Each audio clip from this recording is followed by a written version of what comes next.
कन्हैया बोले माँ मैंने माखन नहीं खाया। और बोले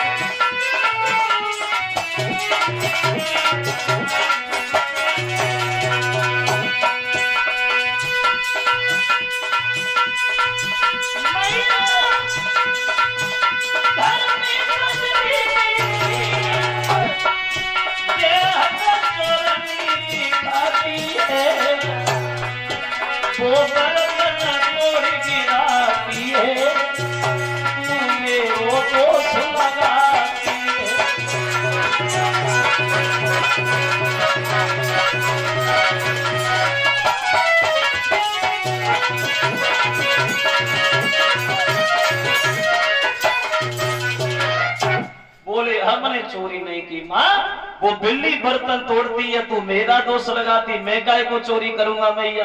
अरे चोरी तो बोलो करते जिनके घर में कुछ नहीं होता। तो यशोदा बोली बहाना बहुत बनाते, आज हम छोड़ने वाले नहीं है, आज हम तुम्हें बांधेंगे और आज हम तुम्हें भोजन भी नहीं देंगे, भूखा रखेंगे। अब यशोदा जो है वो कन्हैया को आंगन में उखल से बांधने लगी। और जब उखल से बांधने लगी लेकिन श्याम बंधने में नहीं आ रहा है। यशोदा जोन सी रस्सी भाग के लेके आती बांधने को, वही रस्सी छोटी पड़ जाती है। यहाँ तक प्रमाण मिला पूरे मोहल्ला की रस्सियां इकट्ठी हो गई लेकिन श्याम फिर भी नहीं बंधे। यशोदा झुझला रही है, चाहे हमें पूरे गांव की रस्सियां लानी पड़े छोड़ूंगी नहीं, बांधूंगी। अब यशोदा झुझला रही है, भगवान हंस रहे हैं और समझ में ये नहीं आ रहा है कि कन्हैया का शरीर मोटा हो रहा है या वो रस्सी घट रही है। एक विद्वान ये कहता है कि वो रस्सी घटती जाती है और अंग मोटाते जाते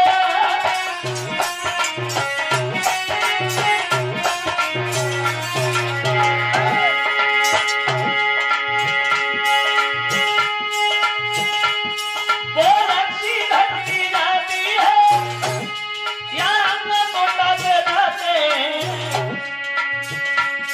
यशोदा झुझलाती जाती है, मोहन मुस्कुराते जाते हैं।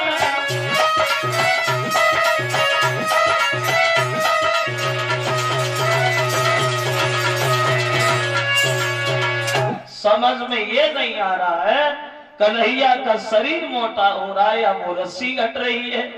समझ गए श्याम और यशोदा मैया ज्यादा व्याकुल है तो एक छोटी सी रस्सी में ही बंध गए श्याम। अब क्या होगा? ग्वाल बाल दूर खड़े होके निहार रहे भगवान बंधे पड़े हैं। तो यशोदा जो है वो मनसुखा पे चिल्लाने लगी, इधर आ मनसुख, मेरा कन्हैया कभी चोरी नहीं करता था, तूने अपने साथ उसे रख के चोर बना दिया। तो मनसुखा बोला मैया हमने काय को चोर बना दिया माँ, मेरे घर में चोरी नहीं भाई, मेरे खानदान में चोरी नहीं भाई, अब भाई मैं काय को चोर तो तेरे कन्हैया ने हमें उल्टा बना दिया। और उल्टी शिकायत भगवान की करता है वो मनसुखा और कहता मैया आप तो ये बताएं, एक दिन गोपी पकड़ के ले गई श्याम को, उस दिन की बात हम तुझे बता रहे मैया। पकड़ी कलाई ले गई जागो, बोले कि पकड़ी कलाई ले गई जागो, के जिया धक धक तेरे श्याम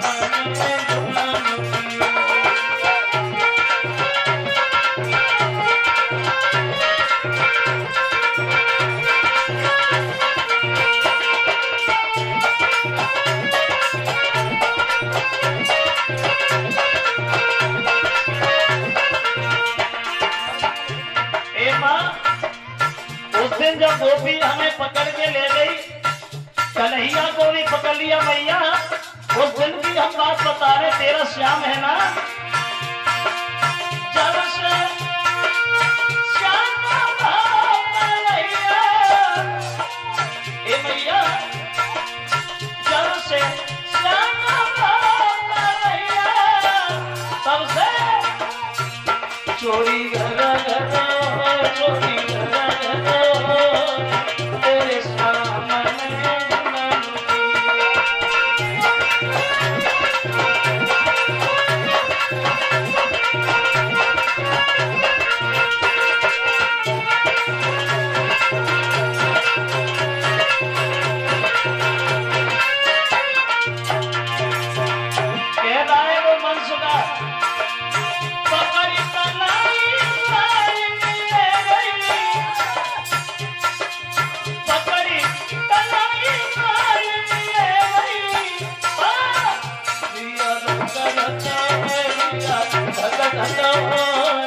तेरे सामने दुल्हन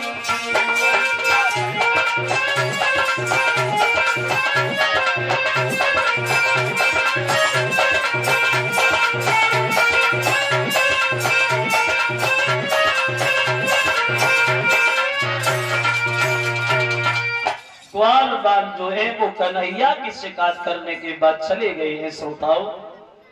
अब यशोदा माँ भी घर के अंदर काम में जाके लग गई, और जब यशोदा घर के काम में लग गई तो कन्हैया ने देखा अब किसी का ध्यान हमारी तरफ नहीं है, तो उस उखल को लुढ़काने लगे, और लुढ़काते लुढ़काते लुढ़काते लुढ़काते द्वार पे यमला अर्जुन नाम के दो वृक्ष खड़े थे, उनके बीच में जाके फंसाई, और धीरे से झटका मारा तो वे दोनों वृक्ष टूट गए। उन दोनों वृक्षों से दो पुरुष प्रकट हो गए जो कन्हैया को देख के खूब हंसे। कौन थे ये दोनों? तो व्यास के पुत्र सुखदेव समझा रहे अभिमन्यु के लाल परीक्षित, ये दोनों जो थे ये पूर्व जन्म में कुबेर के लड़का थे, भोले बाबा के वरदानी, कैलाश पर्वत पर रहने वाले। तब इनका नाम था नलकूबड़ मणिग्रीव। लेकिन ये दोनों घमंडी बहुत थे, इन दोनों को अपने ऊपर घमंड बहुत ज्यादा था। दोनों ने एक दिन मदरा पान किया, और जब मदरा पान किया शराब पी तो इन्हें नशा हो गया, और जब नशा हो गया तो इन दोनों की बुद्धि भी खराब हो गई, और वो शराब के नशा में दोनों घमंडी अपनी पत्नियों से बोले, सुनो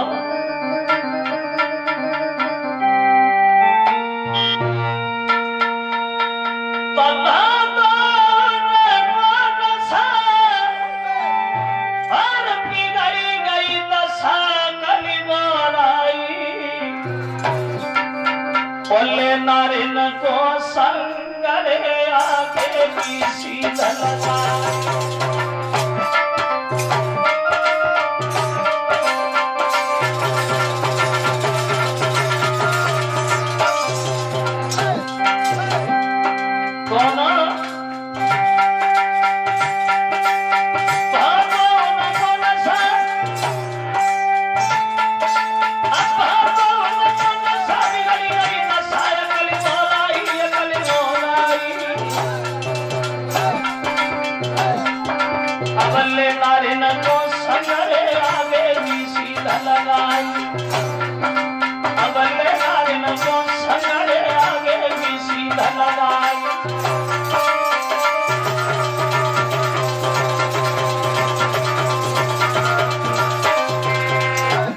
शराब के नशा में पांचवें सरोवर पे जब स्नान करने के लिए सरोवर पे पहुंचे भक्तजनों, लेकिन दोनों शराब के नशा में तो थे ही, बुद्धि काम ही नहीं कर रही।